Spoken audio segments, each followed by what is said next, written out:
Entre las montañas, donde el silencio parece tener memoria, ocurrió algo que nadie quiso mirar demasiado de cerca. Un lugar elegante, un puñado de huéspedes distinguidos, y una desaparición que dejó más preguntas que huellas. Antes de comenzar, me encantaría saber desde qué parte del mundo nos estás escuchando y qué hora es allá. Cuéntamelo en los comentarios. Ahora, ponte cómodo, deja que el misterio te envuelva y escucha con atención, porque en cada detalle dormido puede esconderse una verdad. Empecemos la historia. La niebla de la madrugada aún acariciaba las copas de los pinos cuando las campanas del desayuno comenzaron a sonar en el Hotel Sierra Azul. Entre las montañas de la Sierra Madre, aquel edificio centenario, una antigua finca de retiro reconvertida en hotel de lujo, despertaba con una serenidad casi ritual. Los pasillos de piedra, el mármol frío bajo los pies, los ventanales abiertos hacia un valle sin voz. Todo tenía una cadencia precisa, como si el tiempo allí obedeciera a un compás distinto, uno más antiguo y más discreto. Las tazas de porcelana ocupaban su lugar antes de que los huéspedes descendieran. Las frutas, cortadas con geometría casi monástica, esperaban alineadas sobre bandejas de plata. Cada flor del centro de mesa, seleccionada el día anterior, parecía mantener aún el frescor de la madrugada. No había prisa, pero tampoco margen para el error.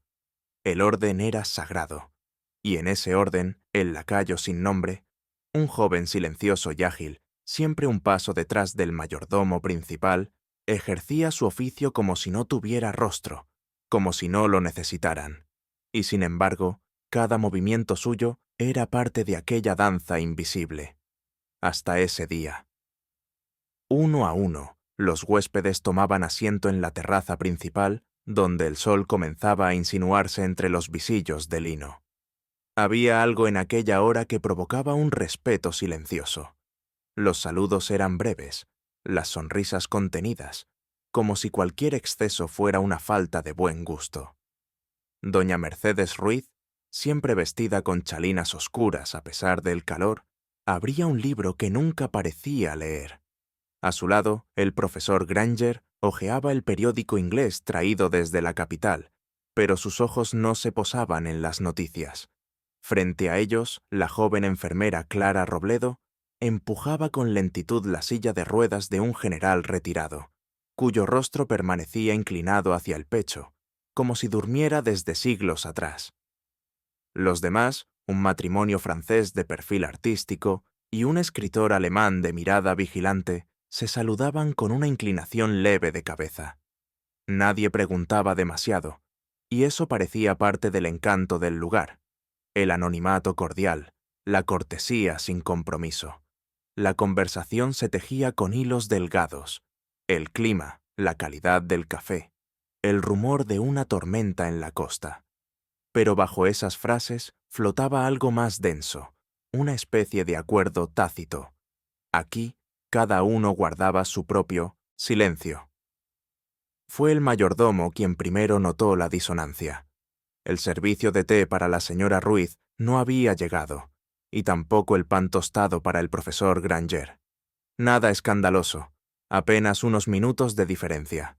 Pero en el Hotel Sierra Azul, el tiempo era parte del servicio. El mayordomo dirigió una mirada breve hacia la entrada del salón. No se permitió fruncir el ceño. Dio 2 pasos hacia la cocina, murmuró una orden con voz seca y se retiró sin perturbar el ambiente. Doña Mercedes levantó los ojos del libro y bajó la vista sin decir palabra. El profesor agitó ligeramente su cucharilla.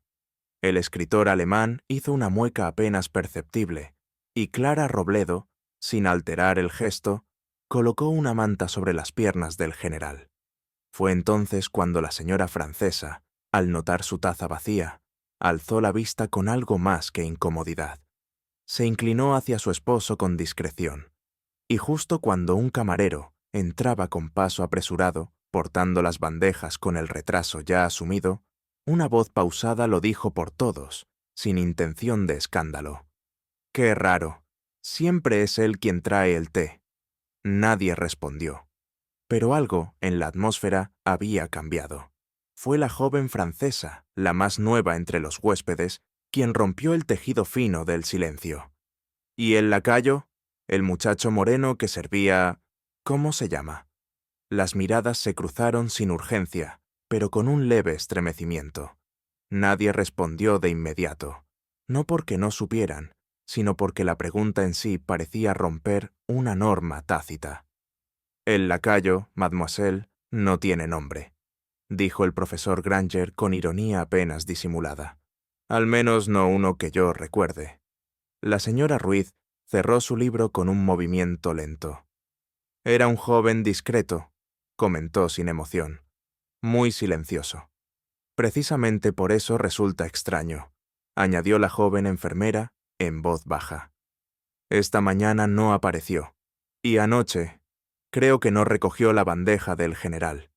El mayordomo, interpelado por esas palabras, se acercó sin levantar la voz. El lacayo no se presentó hoy a su turno, dijo, con el rostro tallado en mármol. Hemos revisado su habitación. Está vacía. Sus objetos personales, en orden, como si nunca hubiese llegado. El rumor se deslizó por las mesas como una sombra. La señora francesa se persignó discretamente. Pero entonces, murmuró su esposo, ¿ha desaparecido? Y el silencio que siguió fue la única afirmación posible. En una mesa retirada, junto a una columna de piedra cubierta por enredaderas, un caballero de estatura discreta sorbía su café con lentitud. Su traje estaba impecable, su pañuelo de bolsillo, plegado con obsesiva simetría. El bigote, cuidado con una precisión que bordeaba lo artístico. Y sin embargo, lo que más llamaba la atención era su quietud. Observaba, pero no intervenía. El caballero había estado allí todos los días, desde hacía al menos una semana. Se había presentado como un turista belga en busca de clima seco y discreción. Nadie lo había interrogado demasiado. Su reserva se confundía con la del entorno.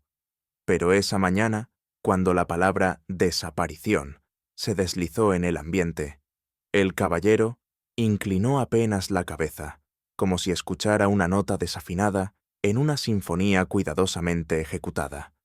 Dejó la taza sobre el platillo con suma delicadeza.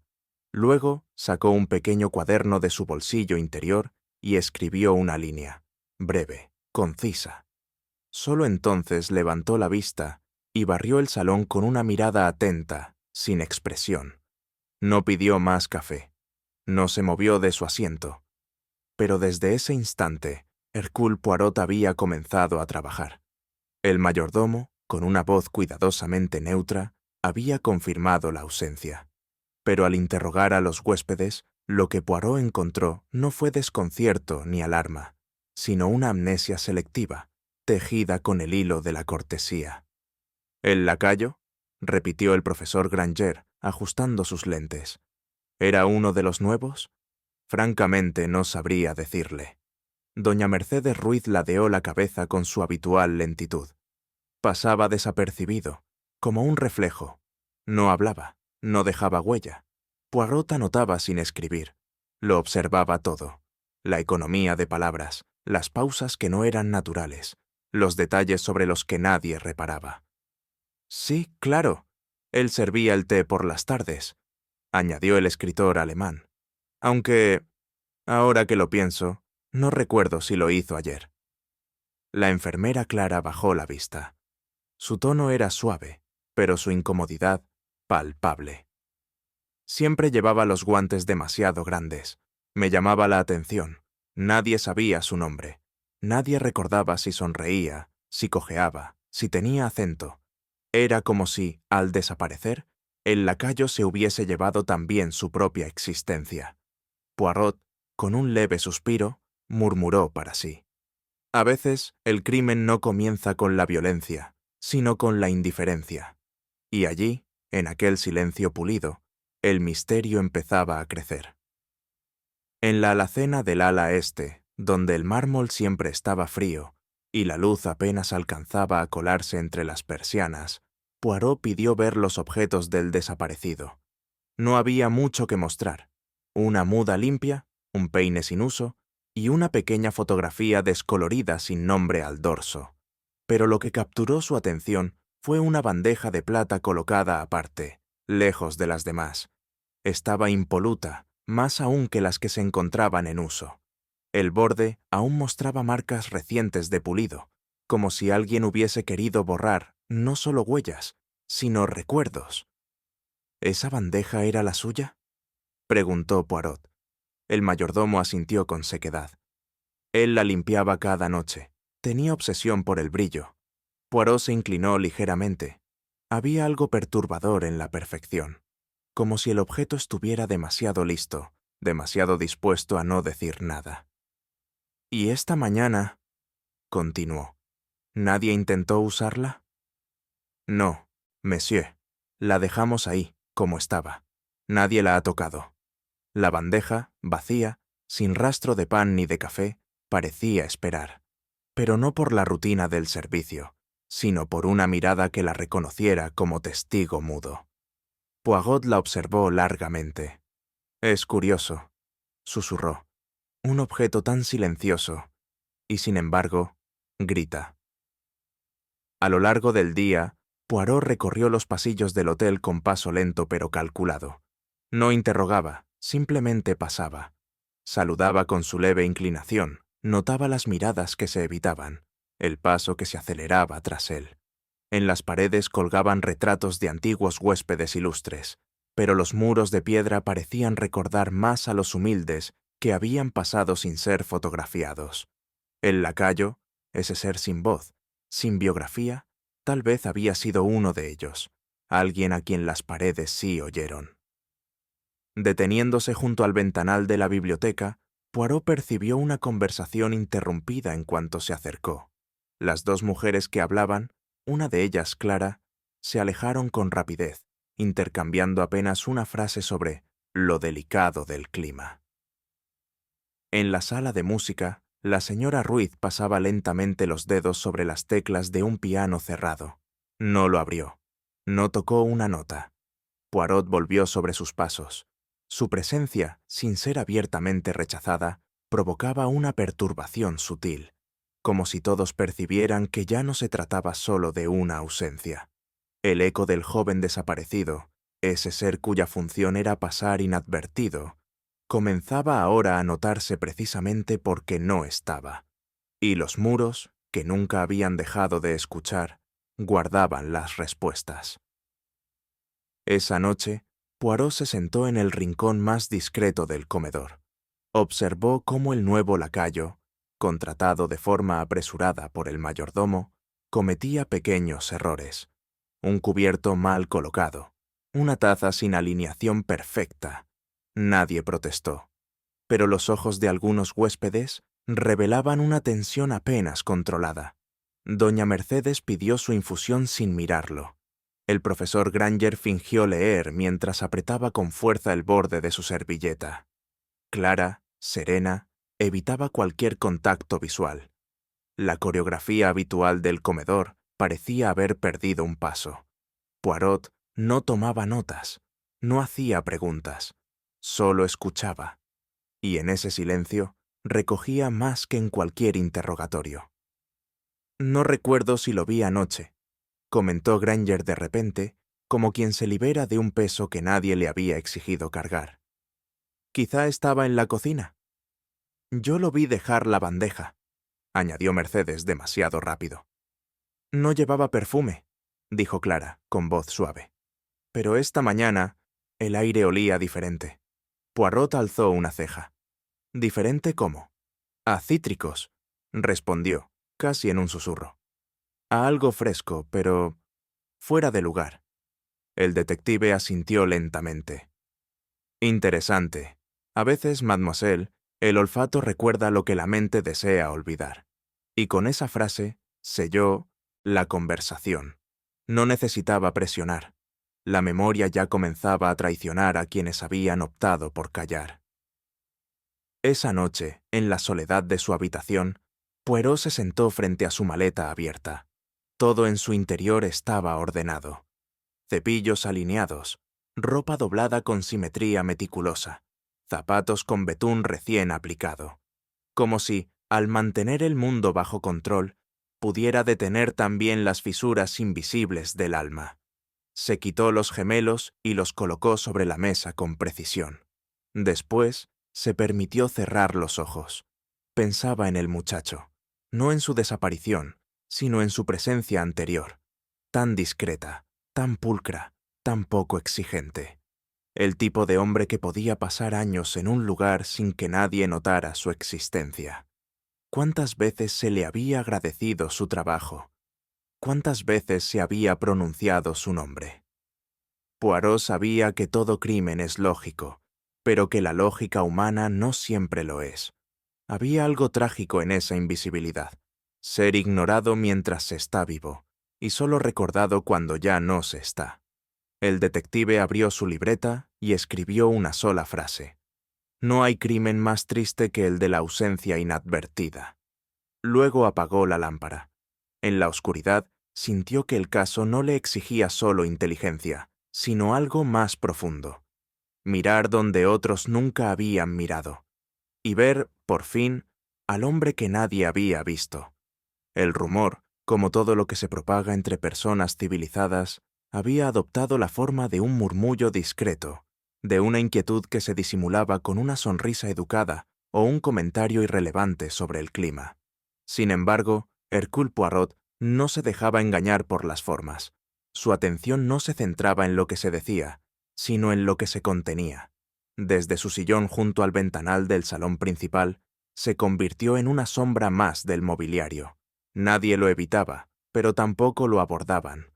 Su presencia era tolerada como la de un huésped extranjero, quizá excéntrico, pero inofensivo. Precisamente lo que él deseaba. Y mientras los demás jugaban su juego de normalidad, él tomaba nota. La señora Ruiz, de luto perpetuo, no se había maquillado esa mañana. Su rostro lucía más pálido, y al ajustar su chalina, tembló brevemente su muñeca. El profesor Granger, metódico hasta en sus silencios, hojeaba el mismo libro desde hacía 20 minutos sin pasar de página. Clara Robledo evitaba las lámparas. Prefería las esquinas, como si el exceso de luz pudiera hacerle daño. A ojos del mundo, seguían siendo huéspedes ejemplares, pero para Poirot ya no eran simples rostros en un hotel. Eran piezas que habían reaccionado a una ausencia. Y toda reacción, por discreta que fuera, revelaba una grieta.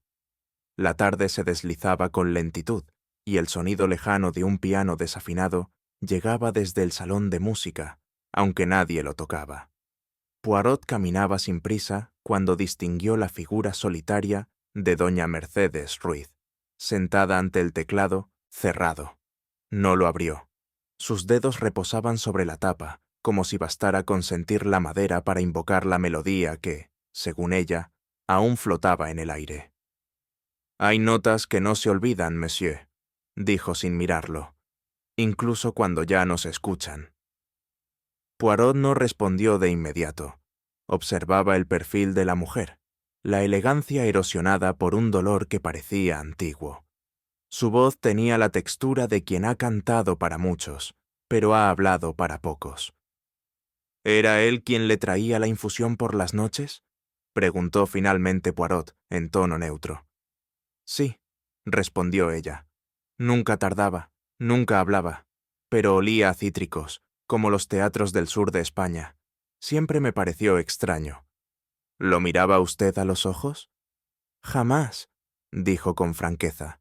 No lo necesitaba. Su presencia era tenue, como una nota en sordina. Poirot asintió lentamente. Y sin embargo, señora, los sonidos que más nos obsesionan no son los más altos, sino los que no llegan a resolverse. Ella apretó los labios.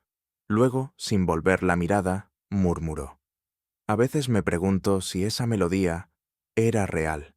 Poirot no lo confirmó, porque no todas las melodías son para ser oídas. Algunas son solo para recordar aquello que quisimos olvidar. El profesor Walter Granger recibía a Poirot en la biblioteca con una cortesía más mecánica que cordial. En la mesa frente a él, varios libros de antropología, algunos mapas y una réplica de obsidiana tallada en forma de daga prehispánica.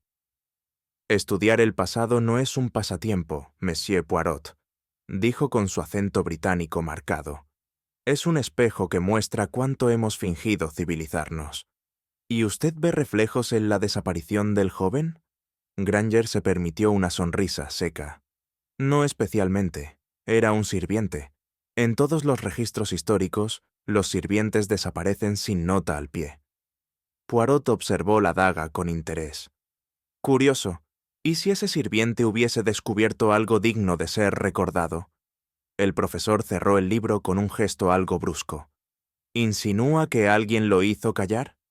No insinúo, monsieur. Solo pregunto. Hubo un silencio denso. Luego Granger se levantó, tomó la réplica y la sostuvo como quien evalúa su filo. El sacrificio es un concepto incomprendido. En muchas culturas, silenciar a uno preservaba el equilibrio de muchos. Un acto simbólico, no personal. Poirot se inclinó. Me inquieta su elección de palabras, profesor. Sacrificio. Silencio. Equilibrio. Granger lo miró fijamente. ¿Y no es eso lo que usted busca? Un equilibrio roto por alguien que no debía estar donde estaba. Poirot no respondió. Pero al salir, anotó en su libreta. Este hombre estudia sacrificios con demasiada fascinación, y el pasado no lo inquieta, lo justifica. En el invernadero del ala sur, Clara Robledo regaba orquídeas con una delicadeza que parecía nacida de otro tiempo. Poirot la observó un momento, antes de acercarse. No, hizo ruido. No necesitaba hacerlo. ¿Le gustaban las flores al general? Ella se sobresaltó apenas, pero no dejó de regar. No, era alérgico. Nunca viene aquí. Y sin embargo, usted sí. Necesito respirar, respondió con sencillez. En su habitación el aire pesa. Poirot asintió, contemplando las gotas que se deslizaban por los pétalos. ¿Qué recuerda del lacayo? Era cuidadoso, se movía sin hacer ruido, como yo. ¿Hablaban? Nunca, pero él entendía. Poirot alzó una ceja. ¿Entendía qué? El lenguaje de los que no tienen espacio, susurró Clara. No pedía nada, y por eso todos le daban la espalda. Poirot se acercó al banco de madera y se sentó con lentitud. ¿Y usted? ¿También le dio la espalda? Clara dejó caer la regadera. No hizo ademán de recogerla. Una noche lo vi llorar, monsieur, en la cocina, solo. No lo consolé. Cerré la puerta. Poirot bajó la voz. ¿Y ese silencio le pesa? Clara lo miró a los ojos por primera vez. En su rostro no había culpa. Había algo más denso. Resignación. No pesa, monsieur, pero no se va. Poirot comprendió entonces que, en Clara, el crimen no era un acto. Era una omisión. Y eso, tal vez, dolía más. Esa noche, Poirot se retiró temprano a su habitación. Abrió su cuaderno y trazó 3 nombres. No los rodeó, no los tachó, solo los escribió, dejando que el silencio llenara los márgenes. Doña Mercedes había hablado de una melodía que nadie más oía. El profesor Granger había justificado el silencio como equilibrio. Clara había callado por elección. Ninguno mintió del todo. Pero en todos había una verdad evadida, cuidadosamente administrada, como una dosis de veneno emocional. Poirot cerró los ojos, recordó sus palabras, sus gestos, los cambios en el ritmo respiratorio. Cada inflexión decía más que el contenido. El tono demasiado sereno de Granger, la nostalgia inquietante de la señora Ruiz, el temblor apenas perceptible de Clara al hablar de llanto ajeno. No se trataba aún de señalar culpables, sino de detectar pesos invisibles. La culpa, comprendía Poirot, no siempre nace del acto, sino de la cercanía con él. A veces basta con saber, o con no impedir. Volvió a mirar los 3 nombres. Cada uno guarda su música, dijo en voz baja. Y cada música, una confesión.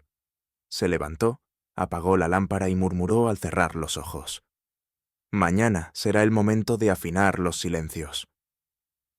A la mañana siguiente, Poirot descendió temprano al comedor, atraído por un detalle que no correspondía al entorno. Era un olor, leve pero persistente, un aroma fresco, nítido, con notas cítricas que no pertenecían ni a las flores del centro de mesa ni al mobiliario antiguo del hotel. El aire tenía memoria, y esa memoria no coincidía con el presente. ¿Percibe usted eso, monsieur?, preguntó suavemente a uno de los camareros, quien olfateó distraídamente y negó con la cabeza.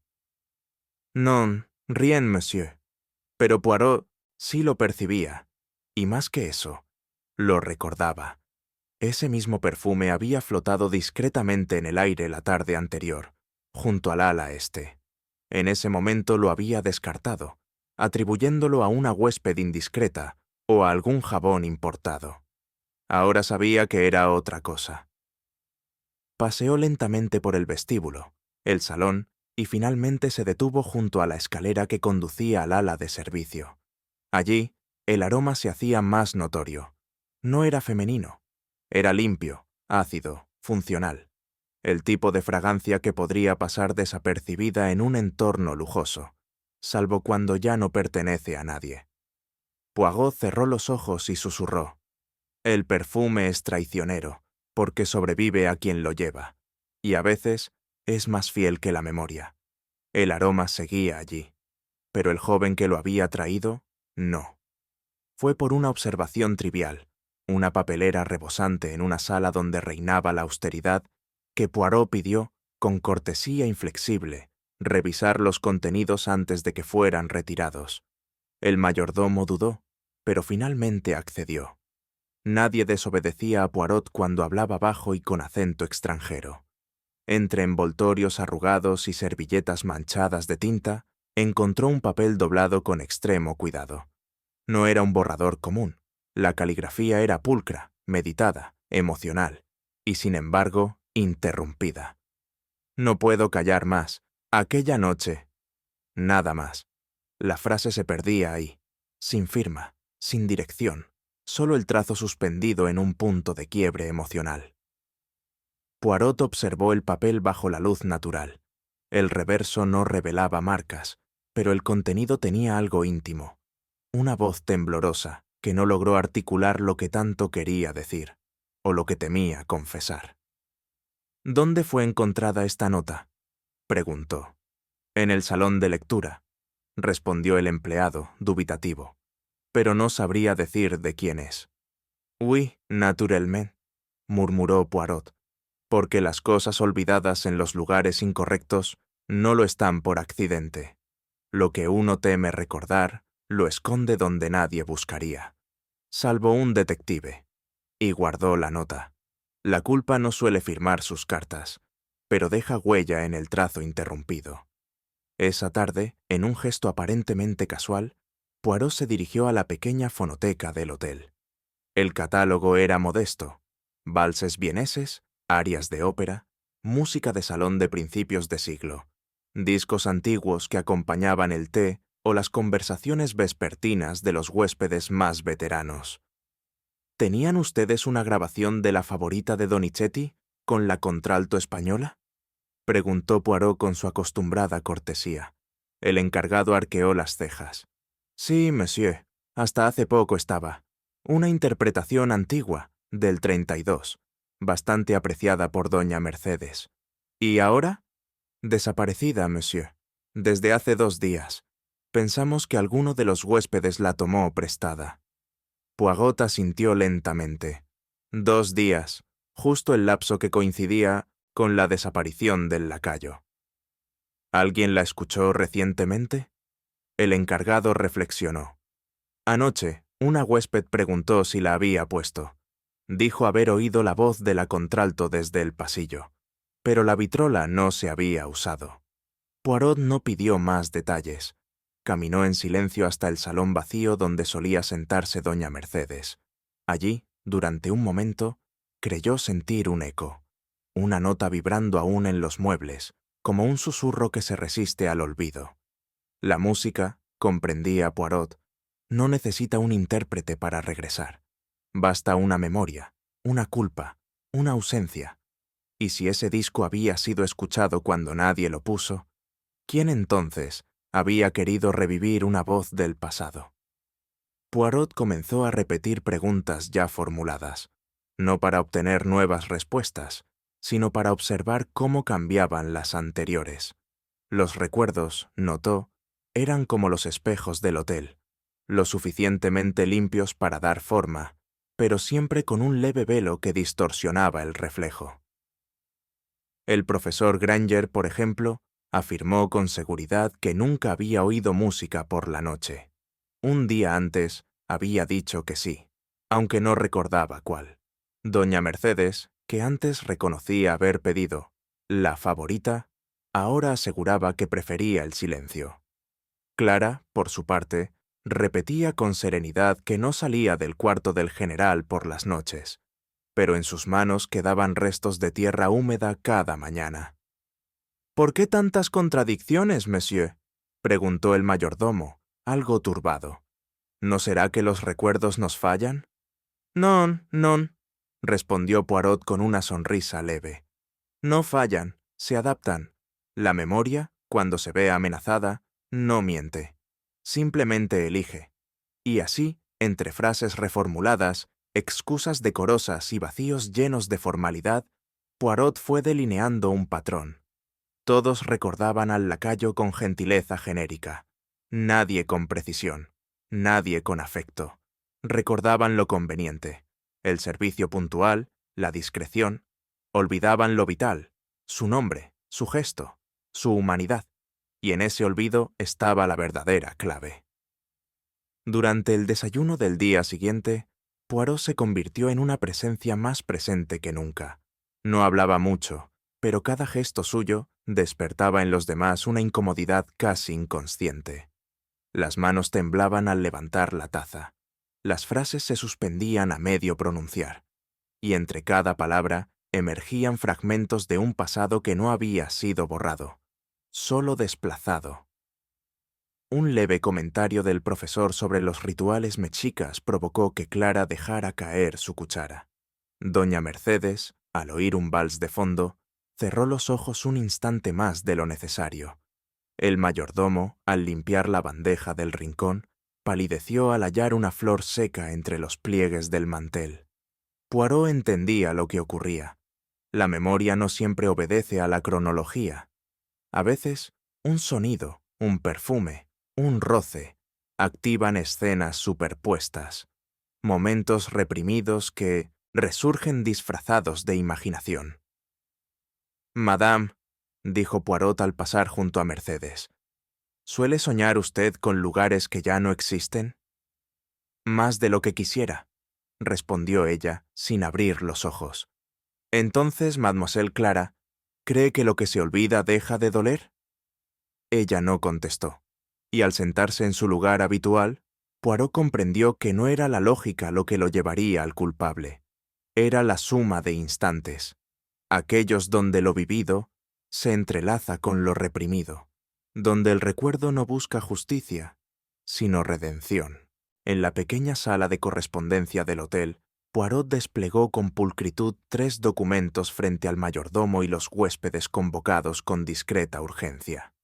No había intención de espectáculo, solo el rigor de una verdad que comenzaba a perfilarse. El joven que todos conocieron como el lacayo sin nombre, dijo Poirot, con la voz envuelta en terciopelo belga, ha tenido otros nombres y otros rostros: Madrid, Lisboa, Tánger, en cada ciudad una ocupación distinta, siempre en los márgenes, siempre invisible. Extendió un recorte de periódico, una fotografía antigua y borrosa, apenas reconocible, pero con los ojos demasiado familiares. A su lado, una carta de recomendación, escrita con tinta desvaída, firmada por un teatro de provincias, ayudante de camerino. Más abajo, un certificado sellado con timidez burocrática. Portero nocturno, pensión La Estrella, Málaga. Era un hombre que cambiaba de función como se cambia de guantes. Siempre al servicio, siempre sin rostro. Doña Mercedes bajó la mirada. Clara se llevó una mano al pecho. Granger frunció el entrecejo, incómodo. Poirot, sin necesidad de alzar la voz, continuó. Lo que ustedes conocieron aquí no fue un sirviente más. Fue alguien que, quizá por primera vez, había dejado de esconderse. Y eso, mes a mis, es cuando el peligro comienza. El silencio que siguió no fue de ignorancia, sino de reconocimiento. Poirot se paseó lentamente entre los presentes, no como juez, ni como policía, sino como un hombre que acaricia una verdad demasiado frágil para ser arrojada con violencia. Hay quienes creen que la servidumbre observa sin ver, que su mirada es parte del mobiliario, pero este joven miró la hoja en su mano. Este tal Antonio, Miguel o Andrés, según el lugar y la época, tenía memoria. Y lo más peligroso de todo, tenía oído. El profesor Granger se revolvió en su asiento. Clara clavó los ojos en la bandeja vacía que alguien no había retirado. Doña Mercedes cruzó los brazos con una lentitud defensiva. Fue testigo, continuó Poirot, de conversaciones, de confesiones a media voz, de errores cometidos en la falsa seguridad del anonimato. Y cuando alguien ve demasiado, deja de ser un servidor, se convierte en amenaza. El mayordomo, pálido, intentó objetar. Monsieur era un joven respetuoso, no hacía preguntas. Precisamente, replicó Poirot, con un destello en la mirada. Los que no preguntan son los que más escuchan. Y luego, con una suavidad cruel. Tal vez descubrió algo que no debía. Tal vez alguien pensó que por haber sido invisible tanto tiempo, también podía desaparecer sin consecuencias. El eco de esa frase quedó suspendido. Alguien había querido borrar una sombra. Pero las sombras no se borran, se alargan. Fue entonces cuando comenzaron a temblar las máscaras. No con confesiones explícitas, sino con gestos involuntarios que el ojo de Poirot no dejaba escapar. Doña Mercedes, por ejemplo, corrigió innecesariamente el nudo de su chalina por tercera vez en menos de un minuto. Sus dedos, tan firmes sobre el piano días atrás, no lograban mantener el mismo aplomo. El profesor Granger fingía interés por un libro que ya había leído, pero pasaba las páginas al revés. Clara, en cambio, permanecía inmóvil, demasiado. No hay culpabilidad sin reacción, había dicho Poirot alguna vez, y la reacción más elocuente suele ser la más silenciosa. El detective se acercó a la ventana, sin volverse. He observado con atención, y sé quién sintió miedo cuando se mencionó su nombre. ¿Quién evitó mirar la bandeja abandonada? ¿Quién cambió su versión más de una vez? Los presentes permanecieron callados, no por inocencia, sino porque sabían que una palabra de más, o una de menos, podía fracturar su coartada interior. Poirot se giró lentamente. Les aseguro, mes amis, que yo no acuso, solo revelo. Y lo que revelo no es una acción, sino una reacción. Nadie respondió, pero en sus miradas ya no quedaba neutralidad, solo defensas que comenzaban a resquebrajarse. Y Poirot lo sabía. Cuando la emoción traiciona, la verdad no tarda en abrirse paso. La conversación derivó en un murmullo de frases sueltas, defensas implícitas, intentos de reorganizar la compostura. Pero algo había cambiado. El aire, antes ceremonial, ahora estaba cargado de una tensión opaca, espesa como el humo de un cigarro no encendido. A veces, comentó Poirot en voz baja, como quien piensa en alto, las verdades a medias se visten con la cortesía de la decencia, pero la emoción no sabe mentir. Doña Mercedes esbozó una sonrisa amarga. ¿Me acusa usted de llorar, monsieur? No, señora. Le reconozco el mérito de no haberlo hecho. Granger cerró el libro con un golpe seco. Este juego es innecesario. Oh, pero no es un juego, monsieur, corrigió Poirot. Es un espejo.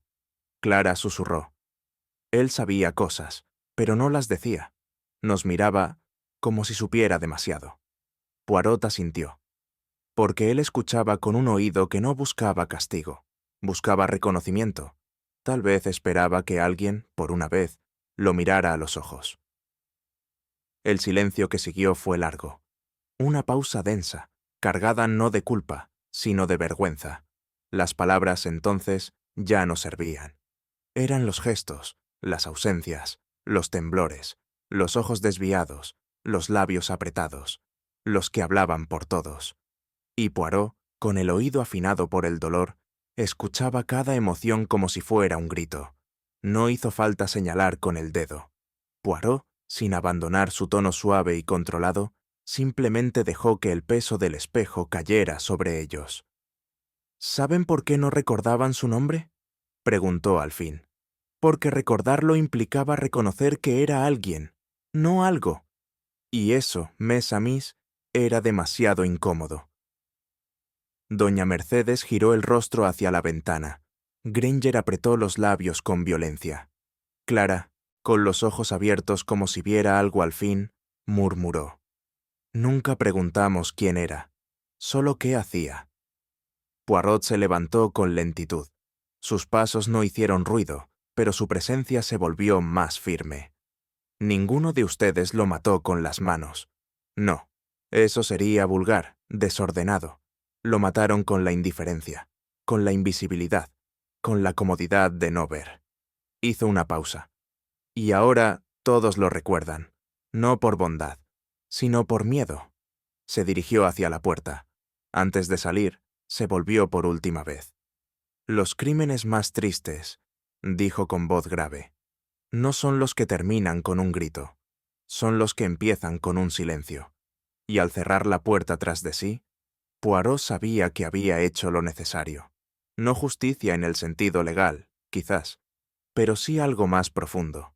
Había hecho visible, por fin, al hombre que nadie quiso mirar. La invitación llegó esa mañana, discreta y sin ceremonia. Una cena especial, ofrecida por el huésped belga, Monsieur Hercule Poirot, en agradecimiento por la hospitalidad del Hotel Sierra Azul. Los invitados eran pocos, los mismos de siempre. Nadie podía negarse sin incurrir en descortesía. A las 8 en punto, la mesa estaba servida con un rigor casi sagrado. Cada copa, cada cubierto, cada flor, una réplica exacta de la disposición habitual de servicio del joven desaparecido. El mantel, el orden de los platos, incluso la secuencia de los vinos. Todo seguía la cadencia silenciosa que durante semanas había ejecutado el lacayo con precisión invisible. Poirot ocupaba el extremo de la mesa. No presidía, observaba. A su izquierda, doña Mercedes. A la derecha, el profesor Granger. Frente a él, Clara Robledo, con las manos cruzadas sobre el regazo. «He pensado», dijo Poirot en voz baja, mientras se servía el consomé, «que a veces, para recordar la verdad, basta con repetirla sin alterarla. Los hábitos son la memoria del cuerpo». Los presentes asintieron, tensos. La comida avanzaba. Un camarero distinto servía con esfuerzo una secuencia que no comprendía. Pero cada error, cada desajuste, era parte del plan. No se trataba de degustar, era un ritual. Y en cada gesto repetido, algo antiguo comenzaba a despertar. La cena avanzaba, y con ella, los ecos de un ritmo anterior. Cada movimiento del servicio, al servir el vino, al cambiar el plato, al colocar la cucharilla del postre, era una reproducción exacta de las rutinas que el lacayo había ejecutado durante semanas. Pero esta vez, algo era distinto. Los cuerpos reaccionaban. El profesor Granger, por ejemplo, comenzó a mirar con creciente incomodidad cómo el camarero nuevo servía el vino desde la izquierda, cuando el lacayo siempre lo hacía desde la derecha. Doña Mercedes alzó su servilleta con una lentitud casi temerosa, como si temiera encontrar en ella un perfume conocido. Clara, sin razón aparente, empujó su silla unos centímetros hacia atrás. «Es curioso», murmuró Poirot, «cómo una coreografía repetida despierta recuerdos que creíamos inofensivos, y sin embargo, el cuerpo los guarda».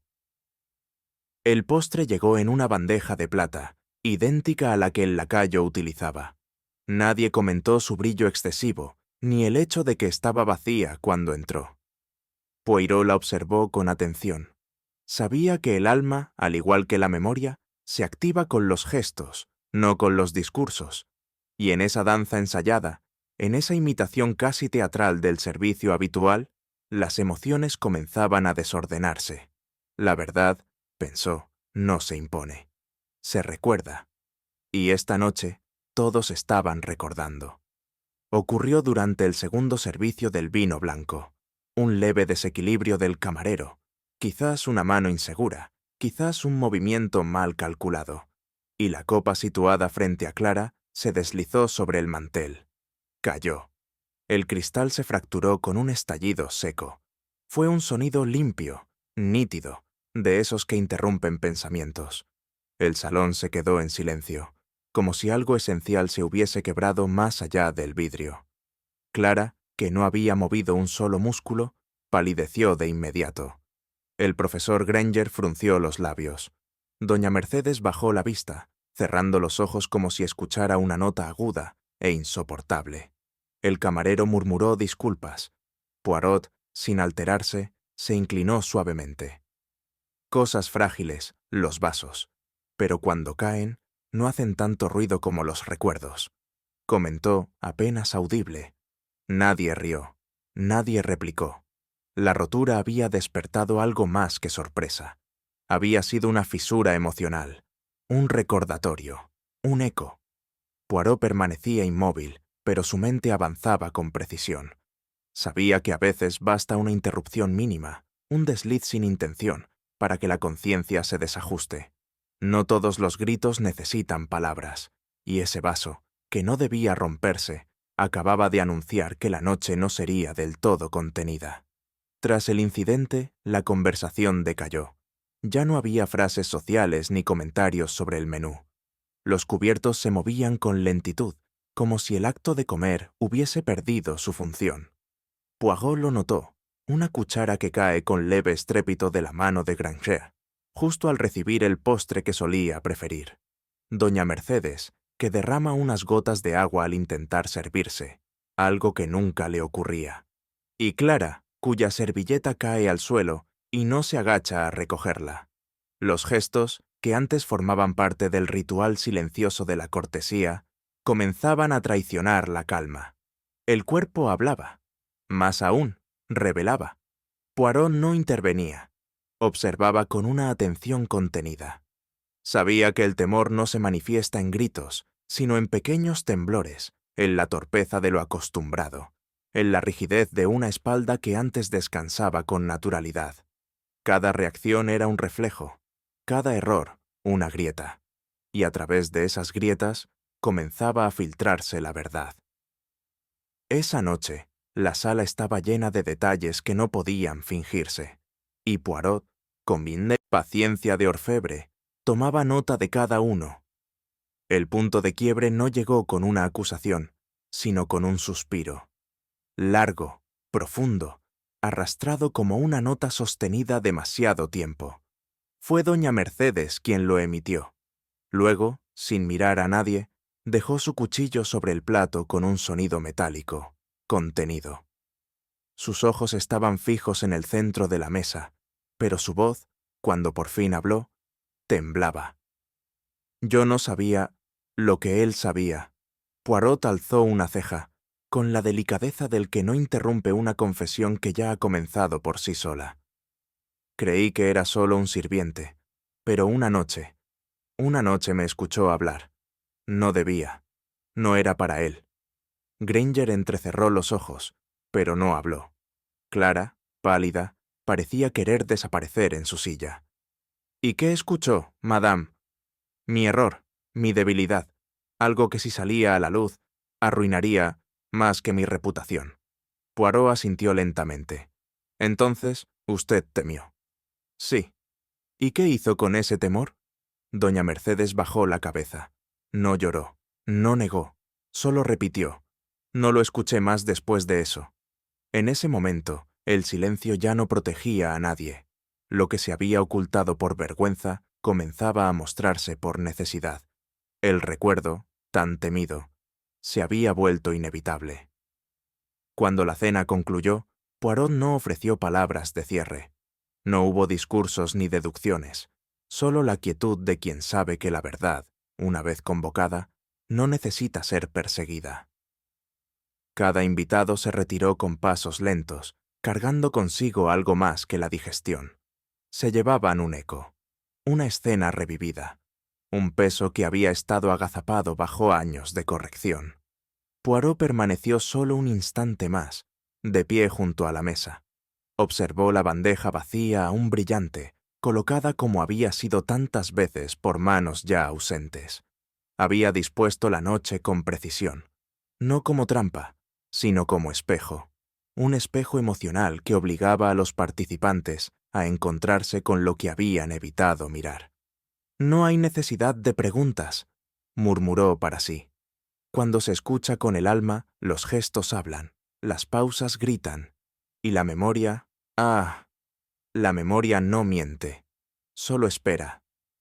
Esa noche nadie durmió profundamente, no porque temieran ser culpables ante la ley, sino porque, al fin, habían dejado de ser inocentes ante sí mismos.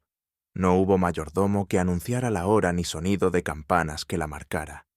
Solo una nota escueta, redactada en una caligrafía minuciosa, entregada en mano por el propio Poirot a cada uno de los huéspedes más involucrados. Les agradecería su presencia esta tarde, a las 5, en el Salón Verde. Es un asunto de verdad, no de juicio. Allí, sin protocolo ni copas de bienvenida, los esperaba una atmósfera densa, no por el calor, sino por lo que cada uno intuía que se revelaría. El silencio entre los presentes era pulido, como un piso de mármol recién encerado, resbaloso y sin refugio. Poirot permaneció, de pie, con las manos cruzadas a la espalda.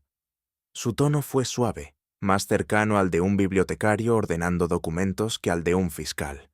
No había acusaciones, solo fragmentos de memoria puestos en fila.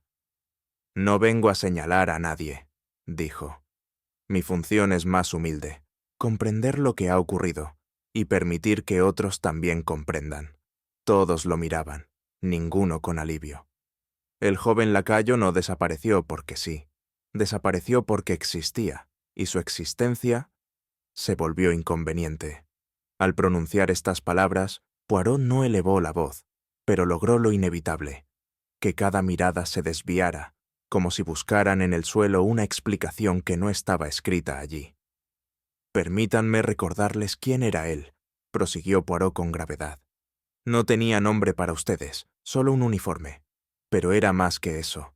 Fue testigo de vidas ajenas, sin tener nunca derecho a contar la suya». Las palabras de Poirot caían con precisión. No eran emotivas, pero eran punzantes.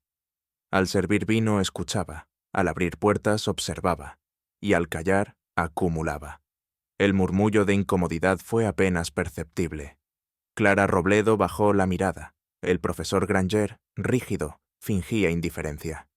Escuchó una conversación que no debía, no una de esas intrigas románticas ni acusaciones graves. Algo peor, un secreto de dignidad, una confesión sin confesión, un error antiguo, no delictivo, pero sí destructivo. Poirot dio un paso, sin teatralidad. Él no habló, jamás delató, pero su mirada, sus gestos, cambiaron. Sabía. Y el saber sin jerarquía es peligroso en ciertos círculos. Doña Mercedes cruzó las manos con fuerza. El leve sonido de sus anillos frotándose entre sí fue más elocuente que cualquier protesta.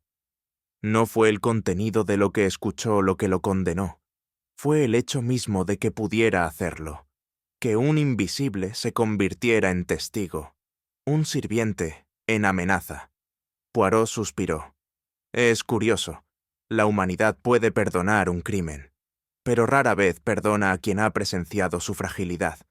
Nadie habló, porque todos, de un modo u otro, lo sabían cierto. Hubo un hecho, continuó Poirot, años atrás, una situación vergonzosa, no criminal, pero sí destructiva, como dije antes. Se giró ligeramente hacia doña Mercedes, no con dureza, sino con una sutil reverencia al dolor contenido. Una historia de pasión mal colocada.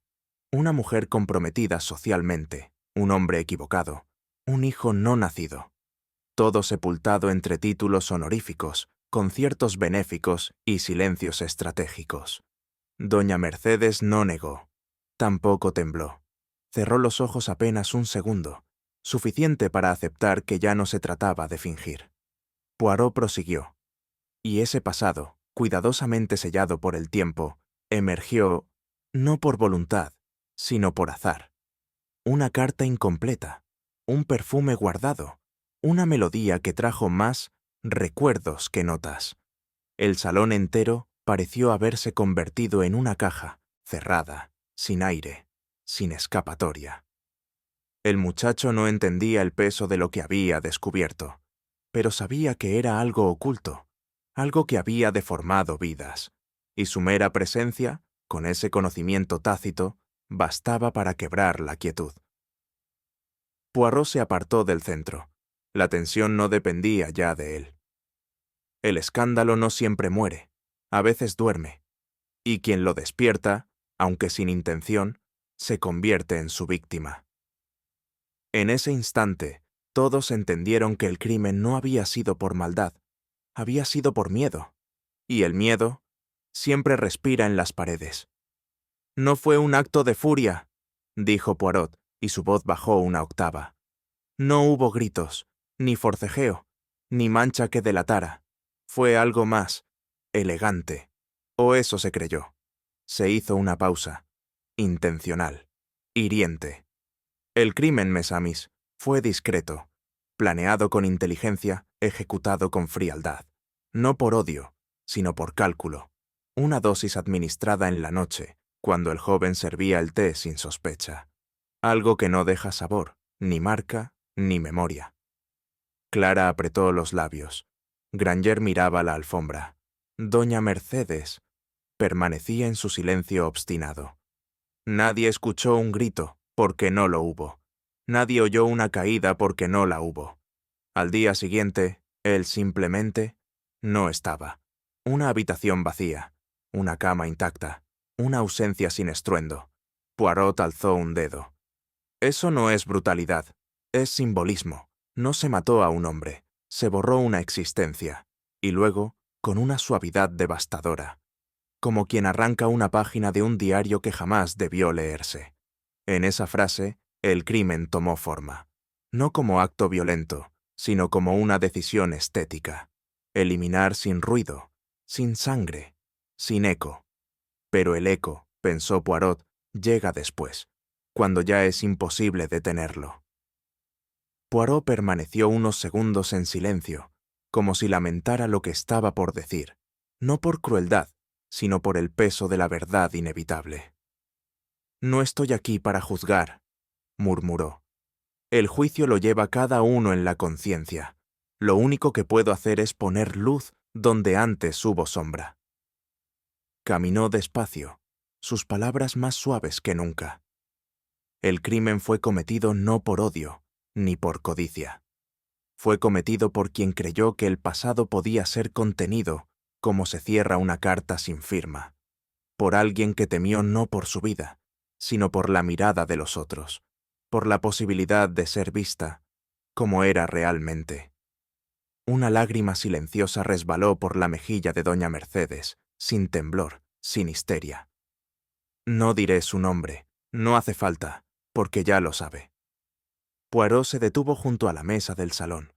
Allí aún estaba el sobre doblado que había rescatado de la papelera días atrás. Lo tocó apenas con la yema de los dedos. La verdad no necesita castigo, se basta con revelarse, y en esa revelación deja marcas que el tiempo no puede borrar. Volvió la vista hacia los demás. El joven lacayo no murió porque supiera demasiado. Murió porque, en silencio, supo lo que nadie se atrevía a pronunciar. Y en eso fue más valiente que todos nosotros. El salón quedó en calma tras las palabras finales de Poirot. Ninguno de los presentes se retiró con estrépito ni rompió en llanto. Hubo un asentimiento general, resignado y tenue, como quien reconoce una deuda impagable demasiado tarde. La verdad había sido revelada con precisión quirúrgica, sin adornos, sin dramatismo. Y, sin embargo, su efecto era tenue, casi intangible. No había justicia en el sentido más humano, solo una especie de comprensión amarga. El culpable no fue arrestado, ni el crimen vengado con grandes gestos. El mundo siguió girando. Poirot permaneció unos minutos más, en silencio. Observaba las huellas invisibles que la revelación había dejado en las almas de los otros. Cada uno volvería a sus rutinas: la música, los libros, el té a las 5, y el joven lacayo seguiría ausente, sin foto, sin nombre, sin tumba. «No hay victoria en esto», susurró Poirot. «Solo una claridad que llega cuando ya no consuela, porque el alivio de los inocentes no repara la vida perdida.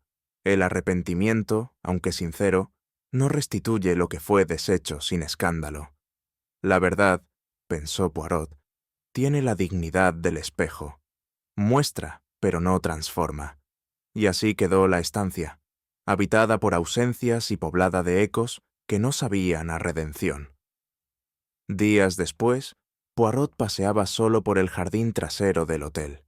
La investigación, en términos prácticos, estaba cerrada. Pero en su mente aún se desplegaban preguntas que no necesitaban respuesta, sino dignidad. Había algo que lo inquietaba más que el crimen mismo: el modo en que todos recordaban al joven lacayo. O mejor dicho, el modo en que no lo hacían. No sabían su nombre completo. Dudaban de su acento. Unos decían que era del norte, otros del sur.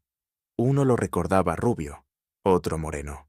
Algunos ni siquiera sabían que había estado allí más de 3 semanas. El anonimato no había sido accidental, era estructural. «Es curioso», se dijo Poirot. «A nadie le gusta sentirse invisible, pero pocos se toman la molestia de ver a quienes lo son. Porque la servidumbre, en ciertos círculos, no es presencia sino función. No se espera que hablen, se espera que desaparezcan tras cada gesto cumplido. Y así, lentamente, desaparecen del todo. Su humanidad se diluye entre cubiertos alineados y bandejas brillantes. ¿Quién era ese joven? ¿Qué soñaba? ¿Qué lo entristecía? Nadie lo sabía. Y esa ignorancia no era simple descuido, era complicidad».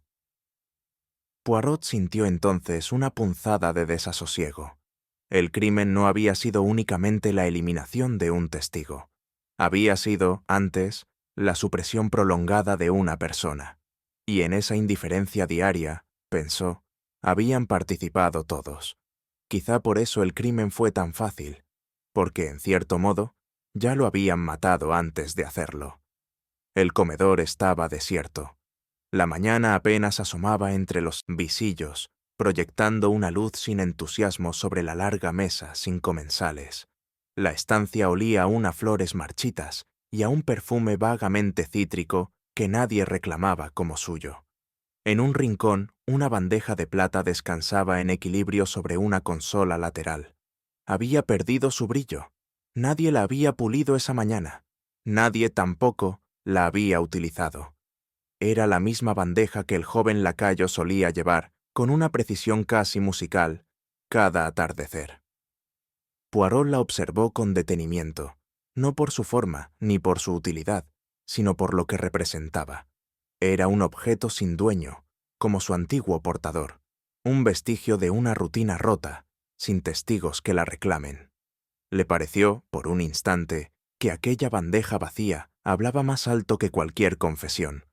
Representaba todo lo que se había omitido: el gesto silencioso, la mirada sin respuesta, la existencia relegada al margen de la conciencia ajena. La justicia, sí, había hablado. Pero la memoria, tan selectiva como frágil, no siempre la acompaña. Y lo que no se recuerda con dignidad permanece a merced del olvido. Poirot acarició con un dedo el borde de la bandeja. Luego, sin decir palabra, salió del comedor. No por tristeza, sino por respeto. A solas en su habitación, Poirot cerró con lentitud su pequeño maletín. Sus objetos estaban ordenados con esmero, los cepillos alineados, las pastillas digestivas en su funda de cuero, el bigudí bien asegurado. Todo, como siempre. Pero esa mañana, algo era distinto. Había resuelto muchos casos, desenmascarado culpables con precisión matemática. Sin embargo, esta vez, lo que quedaba no era satisfacción, sino una especie de duelo discreto. Se acercó a la ventana. La bruma matinal difuminaba los contornos del jardín. Sus pensamientos eran igual de difusos. A veces, murmuró, la justicia no consiste en castigar, sino en ver verdaderamente. Recordó las miradas evitadas, los silencios prolongados, las frases dichas con una cortesía que disimulaba la indiferencia. Recordó, sobre todo, la falta de rostro que tuvo ese joven para todos, salvo en su desaparición. No basta con ser inocente, pensó. También hay que ser justo, y ser justo comienza por mirar a los otros como personas. Poirot suspiró, con ese suspiro corto y contenido que no busca alivio, sino permanencia. Luego se dio media vuelta y apagó la lámpara. El caso estaba cerrado, pero el juicio, el verdadero juicio, había quedado pronunciado, en su conciencia. A veces, la verdad no llega para castigar, sino para recordarnos lo fácil que es no mirar, porque el olvido, más que la mentira, es la forma más discreta de la injusticia. ¿Y tú, crees que todos merecen ser recordados, incluso aquellos a quienes nunca prestamos atención? Si esta historia te ha conmovido, deja tu comentario. Comparte tus pensamientos y suscríbete para seguir explorando los misterios ocultos del alma humana. El silencio se disipa, pero el enigma, querido oyente, apenas comienza.